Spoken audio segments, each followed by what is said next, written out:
The BBC has apologised to the Queen for suggesting in a promotional trailer for a royal documentary appeared to show the Queen walking out of a photo shoot. GMTV has been fined £2 million by the watchdog Ofcom for deceiving viewers during competitions. Scotland Yard may investigate the latest competition scandal at ITV. The broadcaster has promised to refund... Somebody made a dishonest decision. That's the clear point. I think that public confidence has been very badly damaged. The fact that we've seen scandals relating to programmes on almost every major channel has suggested that this isn't just an isolated instance. There has been a systemic problem of broadcasters taking for granted their viewers, and it will take a very long time for public trust to recover. John Whittingdale MP, Chairman of the Commons Culture, Media and Sports Committee. For years, the British media has been seen as a source of reliable information. However, in the last year, its integrity has been called into question after a series of breaches in trust have left the British public wondering what to believe. Some programme makers use the internet to research their stories.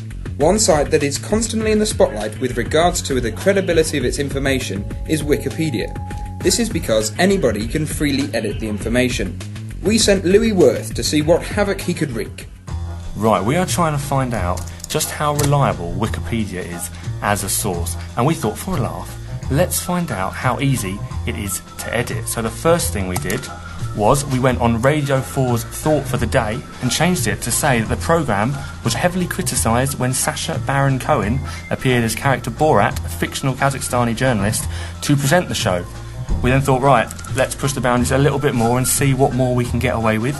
It now says on Wikipedia, Bill and Ben, the famous kids' TV show. Some of you may remember it. The characters were named after the inventors of the household flower pot. The Battle of Trafalgar was fought on the 21st of October, 2005, according to Wikipedia. Now, of course, at the end of the conference, we will change these facts, but let's see how long these facts stay on Wikipedia before they get taken off. We'll be hearing more from Louis later. In 24-hour newsrooms, there is constant pressure to deliver both up-to-date and accurate stories as they happen. Julia Bicknell was producer of BBC News 24 when it was first broadcast in November 1997. We asked Julia how competition with other channels affected the output. Of course, there's great rivalry, and certainly in the days when I was on News 24, we were always keeping an eye on Sky to see what they were doing, and if something was on Sky, then of course we'd say rush off and check, hang on a minute, what they're telling this, is that right, should we be putting that on? But by and large, we had to get it right rather than first. Speaking of getting things right, Louis has an update from Wikipedia. Well, would you have guessed it, some of our facts so far has been removed. The Bill and Ben characters that we said were named after the inventors of the household flower pot, that fact has gone. It was removed after 11 minutes, and the Battle of Trafalgar has been removed after just 9 minutes. However, there is still hope, as the edit we made for the Thought for the Day profile on Wikipedia is still there.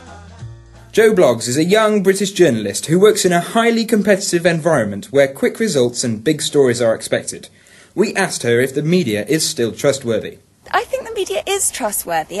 That's the role the media has been entrusted with, to bring truth and reality to people's lives who can't go and get it for themselves. But also there are rules and regulations in place to make it as trustworthy as it can be. A big question of trust arose when the Queen was edited to portray an event that did not happen. As a result, audiences can be sceptical about the editing that takes place behind the scenes. On BBC Radio 4's Sunday Worship programme, Mark Green, Executive Director of the London Institute of Contemporary Christianity, had one of his sermons edited to time. He told us his thoughts on the process. The producer was absolutely outstanding, and I felt that he actually made it better. I don't think there's any problem about working to a time, and I think the suggestions he made pared it back and clarified it in a way that ultimately I think was very helpful. As a reaction to breaches of trust, media organisations are working to restore confidence in programme making.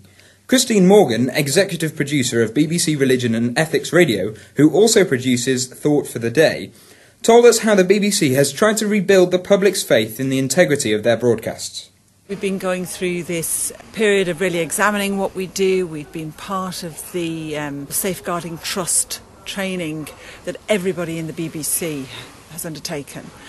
And it was never meant to be a finger-wagging exercise. It was really to get people talking and discussing how we do things and asking the right questions. And one of the key messages that came out of that was, if you had to say to the listener, this is how we made this programme, would you be embarrassed to have to tell them? And I think it's finding the bottom line, if you like, with questions like that help programme makers to really examine what they're doing, question themselves, and kind of restore some of that thinking behind how they put the programmes together. The media is making good progress to restore confidence. However, there is still more work to do. Finally, let's return to Louis to see how Wikipedia fared with Christine's show. So it is official, one of the fake facts we put on Wikipedia is still available after 24 hours and hasn't been corrected. According to Wikipedia, Sacha Baron Cohen, as the character Borat, has presented Thought for the Day on Radio 4. So there you go, proof that you can't trust everything on Wikipedia. It might just be me messing around. Please don't sue me.